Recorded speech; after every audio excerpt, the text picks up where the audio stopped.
Bonjour à vous, c'est Josué et le thème du message d'aujourd'hui c'est l'accès au Père. Et dans cette vidéo, je vais vous révéler pourquoi nous avons accès au Père. Qu'est-ce qui vous donne le droit d'avoir accès au Père? Et si vous n'êtes pas conscient de ce que je vais dire dans cette vidéo, vous aurez du mal à entrer dans la présence de Dieu. Donc, écoutez-moi très bien et vous allez comprendre. La première chose que vous devez comprendre dans cette vidéo, c'est que c'est à cause de Jésus que vous avez accès au Père. Vous n'avez pas accès au Père à cause de vous-même. Vous n'avez pas accès au Père parce que vous êtes quelqu'un de nécessairement très bon. Vous avez accès au Père à cause du Seigneur Jésus-Christ. Maintenant, ça ne veut pas dire qu'en tant que chrétien, vous ne devez pas vivre dans la sanctification ou dans la pureté. Vous devez le vivre. Mais ce n'est pas parce que vous vivez dans la sanctification et la pureté que vous avez accès au Père. Personne ne peut avoir accès au Père par ses bonnes œuvres. La seule personne, écoutez, la seule personne ayant foulé cette terre, qui était digne d'avoir accès au Père, c'était Jésus-Christ. Et Adam, ouais, Jésus-Christ et Adam. Mais sinon, nous avons accès au Père, pourquoi? Parce que Jésus-Christ est mort pour nous. La Bible dit que le Seigneur Jésus-Christ s'est fait pécher afin que nous soyons justice de Dieu. Qu'est-ce que cela signifie? Cela signifie que nous étions d'abord des pécheurs. Donc, être un pécheur, c'est quoi? Être un pécheur, c'est une nature. C'est une nature. Là, maintenant, il faut comprendre la nouvelle naissance. Un pécheur, c'est une nature. Donc, quelqu'un peut se comporter bien et il est un pécheur. Donc, maintenant, c'est quoi quelqu'un qui n'est plus pécheur? Quelqu'un qui n'est plus pécheur, c'est quelqu'un qui a donné sa vie à Jésus-Christ. Et lorsqu'un chrétien donne sa vie à Jésus-Christ, qu'est-ce qui se passe? Vous revêtez la justice du Seigneur Jésus-Christ. Donc, moi, je suis un juste. Je ne suis pas un pécheur. Donc, il y a des chrétiens, quand vous priez, vous dites « Oh Dieu, aie pitié de moi, pauvre pécheur ». Vous n'êtes pas un pécheur. Pourquoi? Parce que vous avez la nature de Jésus-Christ. Jésus-Christ s'est fait pécher pour vous, afin que vous soyez justice de Dieu. C'est pour cela que la Bible dit que si nous sommes en communion avec lui, son sang nous purifie de tout péché.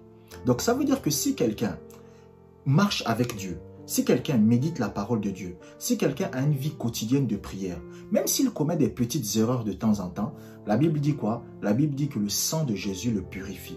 Qu'est-ce que ça veut dire? Ça veut dire qu'en fait, Jésus est mort pour nous. Et quand Jésus est mort pour nous, il nous a donné sa justice. C'est un don. En fait, c'est comme si je vous disais que vous alliez aller en prison. Donc, je vous prends un exemple. On vient vous prendre, on vous dit, on va t'emmener en prison. Et quelqu'un se lève et il dit non. Moi, je vais aller en prison à sa place. Et il va en prison à votre place. Et quand il va en prison à votre place, vous êtes libre. C'est ce que Jésus a fait pour nous. Donc, nous étions des pécheurs. Mais qu'est-ce que Jésus a fait? Jésus a dit non, Père, je vais prendre leur péché. C'est-à-dire que je vais devenir le péché moi-même. Et qu'est-ce qui se passe? Il nous a donné sa justice. C'est ça qui vous donne accès au Père. C'est pour cela que moi, j'ai le droit de fléchir les genoux devant le Père et de dire au Père, donne-moi ceci, donne-moi cela. C'est pour cela que j'ai le droit de communier avec le Père. Pourquoi? Parce que tout simplement, le Seigneur Jésus-Christ est mort pour moi et il est aussi mort pour vous. Et c'est cela que dans la Bible, on appelle la bonne nouvelle, l'évangile, la bonne nouvelle. La bonne nouvelle, pourquoi? La bonne nouvelle que, en donnant notre vie à Jésus-Christ, nous ne sommes plus des pécheurs. C'est ça la bonne nouvelle. Quand on dit que prêcher la bonne nouvelle, ça veut dire quoi? C'est que vous venez devant les gens et vous leur dites que, écoutez, vous n'êtes plus des pécheurs devant Dieu si vous donnez votre vie à Jésus. Si vous donnez votre vie à Jésus maintenant, vous devenez juste devant Dieu. Donc moi, je peux me tenir devant Dieu et je peux dire à Dieu que moi, je suis pur. Je peux dire à Dieu que moi, je suis un saint. Pourquoi? Pourquoi? Parce que Jésus est mort sur la croix pour moi. La deuxième chose que vous devez comprendre, c'est que c'est grâce à Jésus que nous avons l'autorité sur Satan. La Bible dit dans le livre de Colossiens qu'il nous a délivrés de la puissance des ténèbres et nous a transportés dans le royaume du Fils de son amour. La Bible ne dit pas que Dieu va nous délivrer. La Bible dit que Dieu nous a déjà délivrés. Vous devez comprendre que l'autorité spirituelle, c'est l'un de nos droits en Christ. C'est comme la guérison.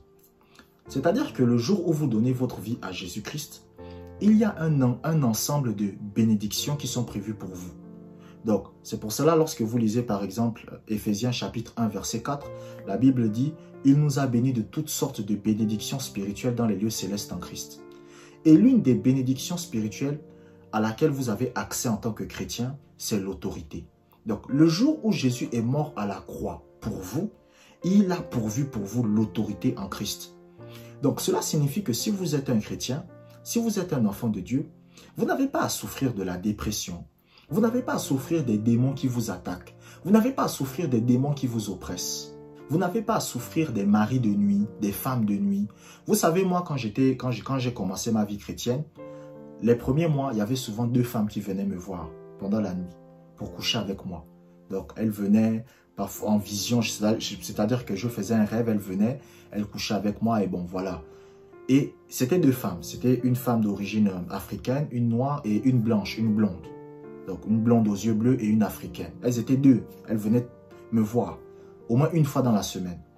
Mais je ne comprenais pas mon autorité en Christ. Donc, lorsqu'elles venaient, qu'est-ce qui se passait? J'étais paralysé. C'est-à-dire que je dormais. Mais en fait, je ne sais pas comment vous expliquer ça. C'est comme si je sais que je dors, mais je suis éveillé. Et j'essaie de bouger, je n'arrive pas. Bon, elles montaient sur moi, elles faisaient ce qu'elles avaient à faire. Bon, je ne vais pas être vulgaire ici. Voilà. Et voilà. Et chaque fois, je me disais, mais Seigneur, j'en ai marre de tout ça. Et un jour, j'ai compris mon autorité en Christ. Quand j'ai compris mon autorité en Christ, j'ai fait le rêve. Quand je fais le rêve, je vois comment ces 2 femmes-là viennent me voir.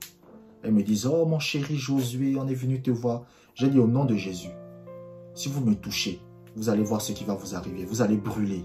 Elles ont dit, non, mais on t'aime, tu es notre chéri. J'ai dit que je refuse, je ne suis pas dans vos conneries là. Partez. Et elles sont parties et elles ne sont plus jamais revenues. Donc, pourquoi? Parce que j'ai compris mon autorité. Mais l'autorité est venue de quoi? Du fait que Jésus soit mort à la croix. Donc, vous aussi, vous avez l'autorité.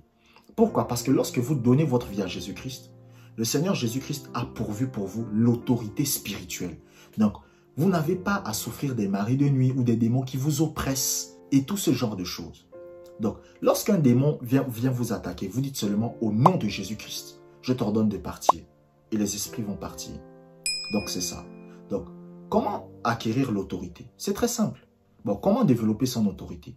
Soyez simplement soumis à la parole. Plus vous êtes soumis à la parole, plus votre autorité spirituelle va se développer. Mais dès le moment où vous êtes déjà un chrétien, dès le moment où vous êtes déjà un enfant de Dieu, c'est-à-dire même maintenant là, si vous regardez cette vidéo par exemple, vous vous convertissez maintenant, qu'est-ce qui va se passer? Vous aurez l'autorité aussi maintenant.